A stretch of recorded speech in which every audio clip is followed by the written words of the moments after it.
रावसाहेब, आता आपण VSR company आरोपी क्रमांक 1 म्हणाला, त्याच VSR कंपनीने काल देवेंद्र फडणवीसांनी आणि सुनेत्राताईंनी प्रवास केलेला विमानावर. हो, मग तो त्यांचा प्रश्न आहे ना. त्यांचं स्वतःचं वेगळं विमान असेल VSRकडे दिलेलं. VSRचे स्वतःच्या विमानं कमी आहेत आणि राजकीय नेत्यांची विमानं VSR आपल्याकडे ठेवतं. त्याच्यामध्ये त्यांचं विमान असेल स्वतःचं, ते फडणवीस साहेबांचं. पण रावसाहेब, काल रोहित पवारांनी राज ठाकरेंची भेट घेतली आणि या भेटीनंतर जी राज ठाकरेंनी पत्रकार परिषद घेतली त्यात अनेक मुद्दे उपस्थित केले आणि त्यात ते असं म्हणाले की या सगळ्या प्रकरणात सुनेत्रा पवार अजून गप्प का आहे. हा प्रश्न मी सुद्धा विचारला होता. हा जो प्रश्न आहे सुरुवातीपासून मी विचारतोय की पार्थ पवार याच्यावरती बोलायला पाहिजे. ज्याने आपला पती गमावलेला आहे त्या सुनेत्रा पवारांनी ह्याच्यावरती बोलायला पाहिजे. मी असं म्हटलं होतं सरकारमध्ये त्या डेप्युटी CM आहेत. FIR घेत नाही म्हणजे काय. उपमुख्यमंत्री सुनेत्रा पवार यांच्या पतीच्या संशयास्पद मृत्यूचा विषय काय म्हणतोय मी. पवार कुटुंबातला कर्ता पुरुष तर आहेच अजित पवार, पण सुनेत्रा पवार ज्यांनी शपथ घेतली मुख्यमंत्री पदाची अजित पवारांच्या जागी, त्यांच्या पतीच्या संशयास्पद मृत्यूचा ही घटना आहे. त्याच्यामुळे त्यांनी मुख्यमंत्र्यांवर 40 आमदारांसह दबाव आणला पाहिजे गृहमंत्र्यावरती की FIR घ्या. रोहित पवारांचं काय चुकीचं म्हणणं आहे की माझ्या काकाच्या मृत्यूचा संशय मला येतो आहे.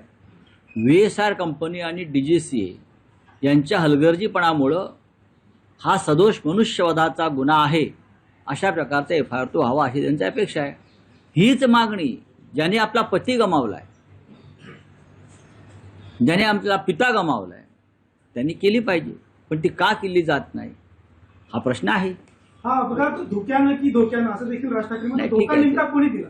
त्याच्यावरती खूप वेळा आपण राज्यसभेला काल पवारसाहेबांची भेट घेतली होती. काही चर्चा झाली राज्यसभेच्या.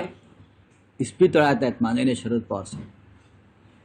त्यांच्यावरती उपचार सुरू आहे. त्याच्यामुळे ती राजकीय चर्चा करण्याची जागा नाही. त्यांच्याने माझे व्यक्तिगत नात्याचे संबंध आहेत पहिल्यापासून राजकारणात येण्याआधीच्या पासून. काल त्यांना भेटलो, त्यांच्या प्रकृतीची काळजीपूर्वक चौकशी केली. माझ्याशी ते बोलले अनेक विषयावर. हे खरं आहे. इतरसुद्धा काही लोकांचे तेव्हा दिल्लीतून फोनाफोनी सुरू होती तिथे. त्या संदर्भात एक संवाद झाला, तुम्हाला माहिती आहे. आणि पवारसाहेबांची प्रकृती आता स्टेबल आहे. काही चाचण्या त्यांच्या थोड्या आजूबाजूकडे होतील आणि ते घरी जातील. त्याला ताबडतोब घरी जायचं आहे, पण डॉक्टरांनी त्यांना थांबवलेल्या कुटुंबानं थांबवलेलं आहे. आणि लवकरच ते पूर्ण बरे होतील आणि सक्रिय होतील असं मला एकंदरीत त्यांच्याशी बोलताना जाणवलं.